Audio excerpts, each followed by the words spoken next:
राधे राधे। हरे कृष्णा हरि भक्तों। 18 नवंबर मंगलवार को मार्गशीर्ष माह में आने वाली मासिक शिवरात्रि का व्रत है। जो व्रत रखने वाले सारे व्रतियों को शिवरात्रि व्रत की हार्दिक शुभकामनाएं। मार्गशीर्ष महीने की मासिक शिवरात्रि पर भगवान शिव और मां पार्वती की पूजा करने से भक्तजन को सुख शांति आरोग्य और मनवांछित फलों की प्राप्ति होती है। कहते हैं कि इस दिन व्रत रखने से अविवाहित कन्याओं को मनचाहा वर और विवाहित महिलाओं को अखंड सौभाग्य का वरदान मिलता है। मान्यता है कि इस दिन शिव पार्वती की पूजा एक साथ करने से जीवन के सभी कष्ट और बाधाएं दूर हो जाती हैं। मासिक शिवरात्रि का व्रत करने के लिए सुबह जल्दी उठकर स्नान करें और व्रत का संकल्प लें। व्रत का संकल्प अवश्य करें। फिर शिवलिंग पर सबसे पहले जल और फिर पंचामृत से अभिषेक करें। पंचामृत में दूध, दही, घी, शक्कर भगवान शिव जी को अत्यधिक पसंद है। भगवान शिव जी को बेलपत्र, धतूरा, भांग, शमी के पत्ते, सफ़ेद चंदन, अक्षत, फूल आदि अर्पित करें और माँ पार्वती को सुहाग की सामग्री जैसे लाल वस्त्र और फूल चढ़ाएं। घी का दीपक जलाएं। 16 श्रृंगार का पूरा आता है उसमें। और घी का दीपक जलाने के बाद ओम नमः शिवाय का मंत्र 108 बार जाप करें। फिर शिवरात्रि की व्रत कथा पढ़ें या फिर सुने और फिर शाम को फिर प्रदोष काल में शिव जी की पूजा अवश्य करें और फिर दूसरे दिन मासिक शिवरात्रि का व्रत का पारण करें। तो सभी व्रतियों के लिए प्रस्तुत है मासिक शिवरात्रि का पावन कथा। सारे शिव भक्त इस कथा को प्रेम भाव से सुने और ज़्यादा से ज़्यादा व्रत रखने वाले दूसरे शिव भक्त को शेयर करें ताकि शिव जी का आशीर्वाद आप सभी पर हमेशा बने रहें। और हमारे चैनल कृष्णदासी प्रीति को सब्सक्राइब करें। तो बोलिए ओम नमः शिवाय। आइए कथा को शुरू करते हैं। बोलो शिव गौरी शंकर की जय। धार्मिक पौराणिक कथा के अनुसार त्रिभुवन भानु नामक एक शिकारी था। वह जानवरों की हत्या करने का अपने परिवार का पेट पालता था। शिकार करने के अलावा वह और कोई काम नहीं करता था। इसी कारण वह एक साहूकार का कर्ज था। धीरे धीरे कर्ज बढ़ता गया लेकिन वह शिकारी कर्ज नहीं चुका पा रहा था। उस समय कर्ज ना चुकाने के कारण साहूकार को गुस्सा आ गया। एक दिन क्रोधित होकर साहूकार ने शिकारी को ले जाकर शिव मठ में बंदी बना दी। संयोग उस दिन शिवरात्रि थी। शिवालय में शिव जी के मंत्र, कथा, प्रवचन आदि चल रहे थे। भजन कीर्तन हो रहा था तो शिकारी वहाँ पर चुपचाप बैठ गया। थोड़ी देर तक तो बस इधर उधर भागने की योजना सोचता रहा। सोचने लगा कि यहाँ कैसे जाऊँ, क्या करूँ। लेकिन धीरे धीरे उस शिकारी का ध्यान उस पुजारी की तरफ गया जो कि शिव कथा सुना रहा था। उसे भी ध्यान मगन हो गया। वह सारी कथा सुनी और शिव संबंधित सारी धार्मिक बातें जो उसने बड़े ही ध्यान से सुनी। चतुर्दशी को उसने शिवरात्रि की व्रत कथा को भी इस तरह से सुनी और ओम नमः शिवाय की जाप भी उसने कर लिए। जैसे ही शाम हुई तो साहूकार वहाँ पर आया और उसने पूछा कि तू मेरा ऋण कब चुकाएगा। तो शिकारी ने हाथ जोड़कर कहा कि साहूकार जी मुझे तुम छोड़ दो, मैं कल तुम्हारा सारा कर्जा चुका दूंगा, मैं आपको यह वचन देता हूँ। तो ऐसा कहने पर साहूकार ने उसे छोड़ दिया और वह वहाँ से छूटते ही जंगल की ओर चला गया। वह तो अपनी दिनचर्या के भांति जंगल में शिकार के लिए निकलता था लेकिन उस दिन पर बंदी गृह में रहने के कारण वह भूख प्यास से व्याकुल था। शिकार खोजता हुआ खोजता खोजता बहुत दूर निकल गया लेकिन उसे कोई शिकार नहीं मिला। वह बुरी तरह से थक चुका था। जब अंधेरा हो गया तो उसने विचार किया कि आज तो पूरी रात जंगल में ही बितानी पड़ेगी। तो वह ऐसा सोचकर वहीं जंगल में एक तालाब के किनारे एक बेल वृक्ष था, उसी पर चढ़कर रात बिताने का इंतजार करने लगा। उसी पेड़ के नीचे एक शिवलिंग था जो बेलपत्रों से ढका हुआ था। शिकारी को उस बात का पता नहीं था। पड़ाव बनाते समय उसने जो टहनियाँ काटी थी वह संयोग से शिवलिंग पर गिरती चली गई। उस दिन भर भूखे प्यासे शिकारी का व्रत पूरा हो गया और शिवलिंग पर बेलपत्र भी चढ़ गया। जब रात्रि का एक प्रहर बीता तो एक गर्भवती हिरणी तालाब पर यानी पानी पीने के लिए आई।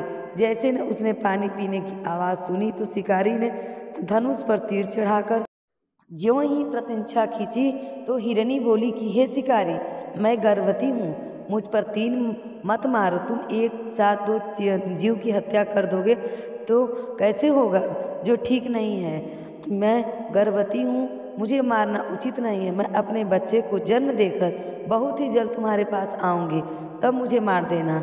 इस तरह वह गिड़गिड़ाने लगी तो वह शिकारी ने प्रत्यंचा ढील कर ली और हिरणी जंगली झाड़ियों में लुप्त हो गई। प्रत्यंचा चढ़ाते और ढीली करने से उस समय भी कुछ बेलपत्र टूटकर शिवलिंग पर जा गिरा। इस तरह अनजाने में ही उसने प्रथम प्रहर की पूजा भी हो गई। थोड़ी ही देर में बाद एक हिरणी वहाँ पर आई और उसे देखकर शिकारी बहुत ही खुश हुआ। जैसे ही वह नज़दीक आई तो उसने फिर धनुष पर बाण चढ़ाया और तब उसे देखकर हिरणी ने बड़ी ही विनम्रता से बोली, निवेदन किया कि हे शिकारी, मैं थोड़ी देर पहले ऋतु में विनिप्त हो चुकी हूँ, कामातुर विहरण हूँ, अपने प्रिय की खोज में भटक रही हूँ। मैं अपने पति से मिलकर शीघ्र ही तुम्हारे पास आ जाऊँगी। तुम मुझे छोड़ दो, मैं तुम्हें वचन देती हूँ कि मैं तुम्हारे पास आऊँगी। तो शिकारी ने उसे भी जाने दिया। 2 बार शिकार की खोज उसका माथा ठनक गया। वह चिंता में पड़ गया कि आज क्या बात हो गया, मुझे तो जो इससे पर इतने हाथ आए हैं वे शिकार को जाने दे रहा हूँ। इसी तरह रात्रि का आखिर पहर भी बीत गया। तो शिकारी ने सोचा कि अब की बार कोई भी शिकारी आए तो उसे जाने नहीं दूंगा। इस तरह शिकारी ने 2 प्रहर की पूजा बड़े ही विधि पूर्वक संपन्न हो गई। तभी तीसरा प्रहर बीतने वाला था कि एक अन्य हिरणी अपने बच्चों के साथ वहां से निकली। शिकारी के लिए तो यह तो बहुत ही सुनहरा अवसर था, तो उसने जल्दी से धनुष पर बाण चढ़ाया और वह तीर छोड़ने ही वाला था कि हिरणी देखकर बोली कि हे शिकारी, मैं इन बच्चों को उनके पिता के हवाले करके लौट आऊँगी। इस समय तुम मुझे मत मारो, मैं तुम्हें वचन देती हूँ कि मैं लौट कर आऊँगी, तुम्हारे पास अवश्य आऊँगी। तो हिरणी की बातें सुनकर शिकारी हंसने लगा और बोला कि सामने आए शिकार को छोड़ दूँ? मैं ऐसा मूर्ख नहीं, मैं तुमसे पहले भी 2 बार अपना शिकार खो चुका हूँ। मेरे भी 2 बच्चे हैं, वह भी भूखे प्यासे व्याकुल हो रहे होंगे। तो शिकार की बात सुनकर हिरणी ने कहा कि जैसे तुमने अपने बच्चों की ममता सता रही है, वैसे ठीक मुझे भी अपने बच्चों की ममता सता रही है। हे शिकारी, मेरा विश्वास करो, मैं अपने बच्चों को इनके पिता के पास छोड़कर तुरंत आऊँगी। मैं ऐसी प्रतिज्ञा करती हूँ कि तुम मेरा विश्वास करो। तो इस तरह हिरणी का दुख भरा सवर सुनकर शिकारी तो आज न जाने क्यों फिर भी दया आ गई। तो उसने उस हिरणी को भी जाने दिया। शिकार के अभाव में था भूख प्यासे व्याकुल शिकारी अनजाने में ही बेलपत्र वृक्ष पर पूरी रात बैठा रहा। बेलपत्र तोड़कर नीचे फेंकता रहा और हटाने को वो एक मोटा तगड़ा हिरण उसी रास्ते पर आ गया। उसे देखते ही शिकारी ने सोचा कि मैं इसका शिकार तो अवश्य करूँगा, आज चाहे कुछ भी हो जाए, इसे जीवित नहीं जाने दूंगा। तो जैसे ही शिकारी ने तीर छोड़ने वाला था तो वह हिरण में विनीत स्वर से कहने लगा कि हे शिकारी, यदि तुमने मुझसे पूर्व आने वाली 3 हिरणियों को और उनके छोटे छोटे बच्चों को मारा तो मुझे मारने में देरी क्यों कर रहे हो? मुझे भी मार दो, तुरंत मुझे मार दो, ताकि मुझे उनके वियोग में एक क्षण भी दुख न सहना पड़े। मैं उन हिरणियों का पति हूँ और उन बच्चों का पिता हूँ। यदि तुमने उसे जीवन दान दिया है तो मुझे भी कुछ क्षण का जीवन दान देने की कृपा करो। मैं उनसे मिलकर तुम्हारे सामने उपस्थित हो जाऊँगा।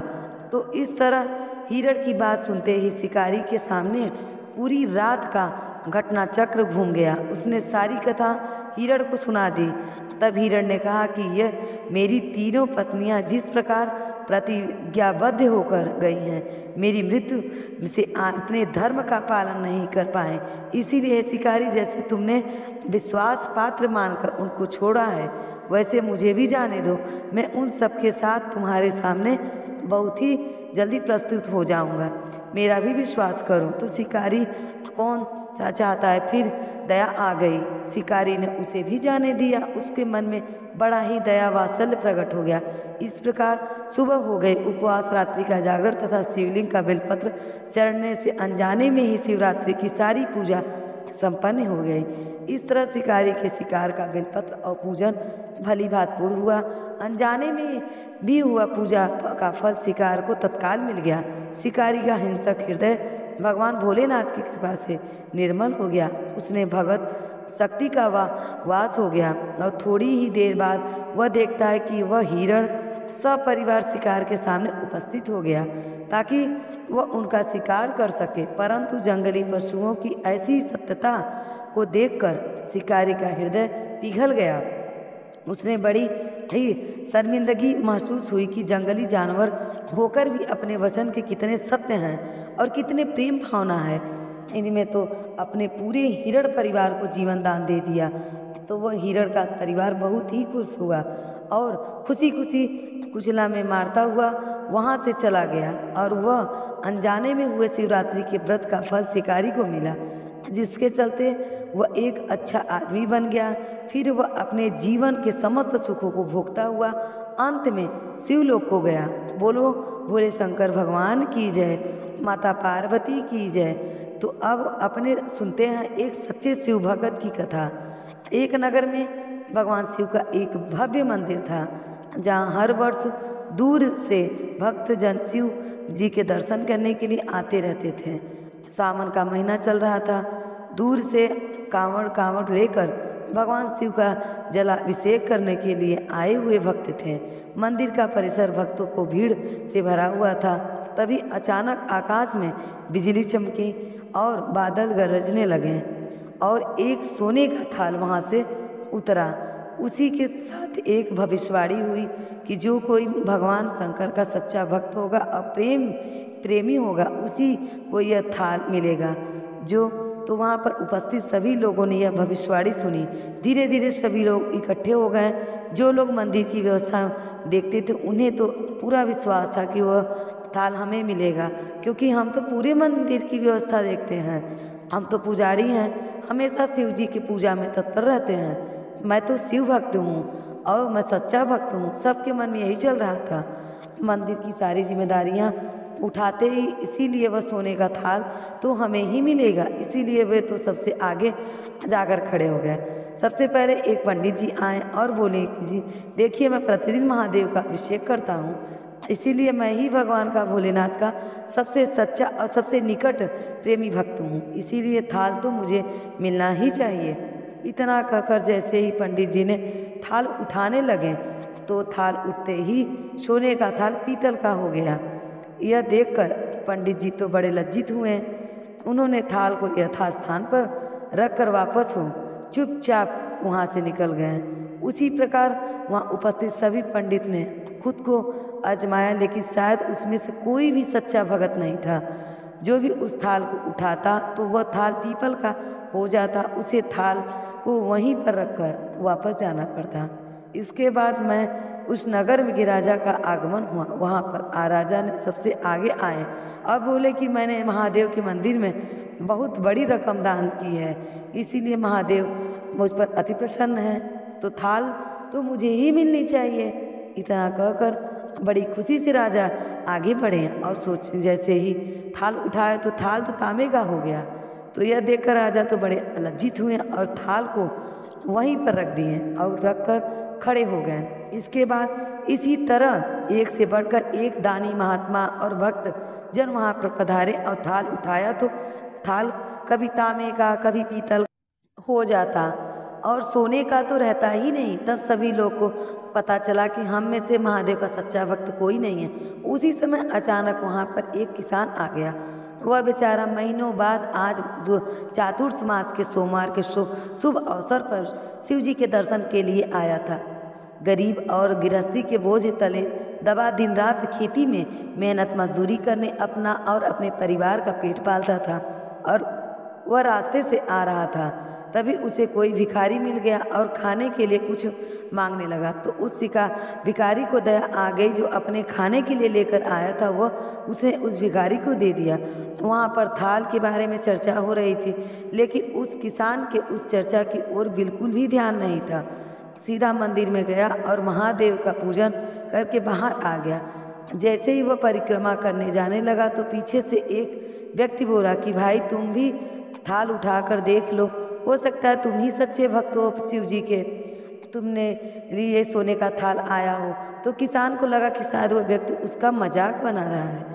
तो किसान ने हंसते हुए कहा, भाई मैं तो कोई पूजा पाठ नहीं करता, महीनों में एक बार मंदिर आता हूँ और सच्चा भक्त तो मैं कैसे हो सकता हूँ। तो वह आदमी कहने लगा, भाई हम तो सब देख चुके हैं, हमारी भक्ति तो 2 कौड़ी की भी नहीं है, इसीलिए तुमने कह रहे हो कि तुम अपना हाथ लगा कर देख लो, सोने का थाल ना मिले तो कोई बात नहीं, पता तो चलेगा कि तुम्हारी भक्ति में कितनी सच्चाई है, कितनी शक्ति है। तो वहाँ पर खड़े सारे लोग आग्रह करने लगे। आखिर उस भोलेनाथ किसान ने जाकर थाल उठा लिया। जैसे ही उसने थाल उठाया तो लोगों के आश्चर्य का ठिकाना नहीं रहा। सोने का थाल रोशनी में चमकने लगा। यह देखकर सब लोग में खुशियाँ की लहर दौड़ गई। सभी लोग उसने जयकारे लगाने लगे और पूछने लगे कि भाई तुम सच्चे भक्त हो, अब हमें भी बता दो कि तुम भक्ति कैसे करते हो जिससे महादेव तुमसे इतना प्रसन्न है। तो किसान कहने लगा कि भाई मैं कोई भक्ति नहीं करता, कोई भक्ति पूजा नहीं करता, मैं केवल तो दिन भर खेती में काम करता हूँ और थोड़ा सा समय निकाल कर ज़रूरतमंद लोगों की मदद करता हूँ और मैं अपने परिवार की पेट पालता हूँ। इसके अलावा मैं कोई विशेष कार्य या पूजा पाठ नहीं करता। तो लोग पूछने लगे कि तुम लोगों की मदद क्यों करते हो। तो हंसते हुए किसान कहने लगा कि सुकून, दूसरों के चेहरे पर मुस्कान देखकर मुझे जो आनंद की खुशी होती है उसे मैं शब्दों में बयान नहीं कर सकता। शायद यही कारण है कि महादेव मुझसे इतने प्रसन्न हैं। इसीलिए हमेशा याद रखो कि सत्कर्म का आरंभ आनंद से होता है और अंत भी आनंददायक होता है।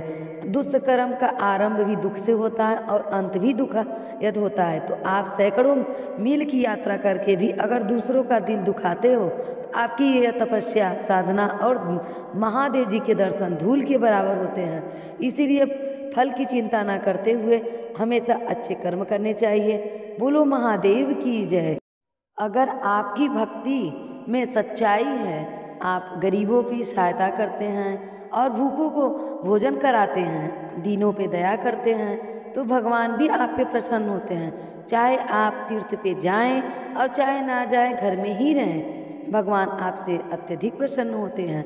तो ये थी मासिक शिवरात्रि की व्रत कथा। आपको ये कथा अच्छी लगी हो तो ज़्यादा से ज़्यादा लोगों को शेयर करें और हमारे चैनल को सब्सक्राइब करें। राधे राधे।